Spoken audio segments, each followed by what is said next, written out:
बच्चों, आज हम लेते हैं अलंकार के अर्थ अलंकार के भेद को। हमारे जो शब्द अलंकार हैं वो मुख्य हमने किए हैं।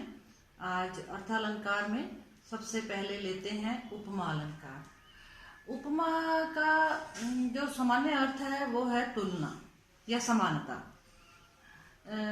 देखा जाए तो अर्थ अलंकार में उपमा अलंकार मूल है, मूल आधार है। इसे अगर हम अच्छी तरह समझ लेते हैं तो अन्य अलंकार जो है वो समझने में हमें बड़ी आसानी मिलती है। तो आज हम लेते हैं उपमा अलंकार। तो उपमा अलंकार कहाँ होता है?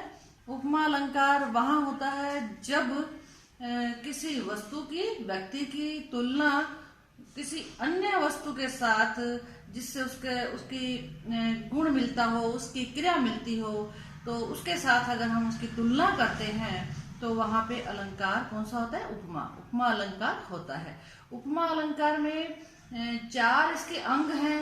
तो इन अंगों को हम समझते हैं। सबसे पहले लेते हैं इसके अंग में उपमेय।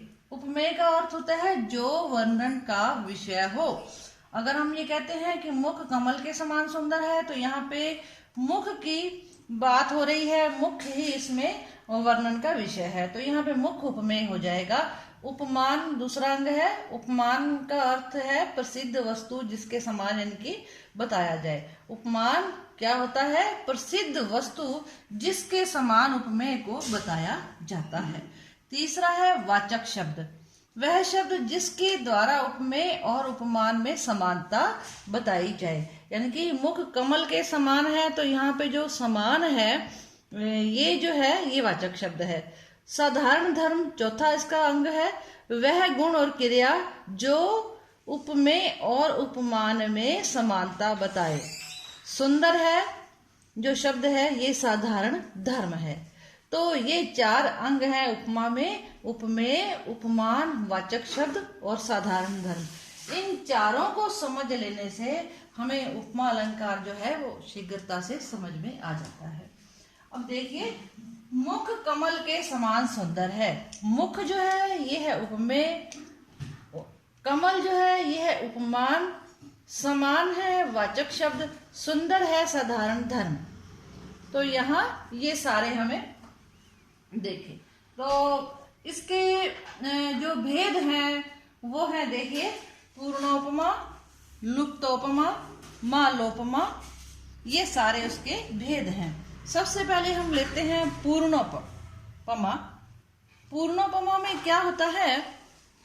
जब सारे के सारे ये जो अंग हैं ये किसी वाक्य में मौजूद हों तो वहां पे पूर्णोपमा होती है। यानी कि उपमेय, उपमान, वाचक शब्द, साधारण धर्म, ये जब सारे के सारे मौजूद रहते हैं तो वहां पे पूर्णोपमा भेद होता है। जैसे मुख कमल जैसा सुंदर है। इसके बाद दूसरा जो है इसका भेद है लुप्तोपमा। मुख कमल जैसा है। इन चारों में से ये जो चारों दिए हुए हैं हमारे अंग, इसमें से अगर एक अंग नहीं है या 2 अंग नहीं है, 2 हैं इसके साथ, तो वहां पे क्या हो जाएगा? लुप्तोपमा। मुख कमल जैसा है, मुख कमल जैसा है, तो यहाँ पे लुप्तोपमा है।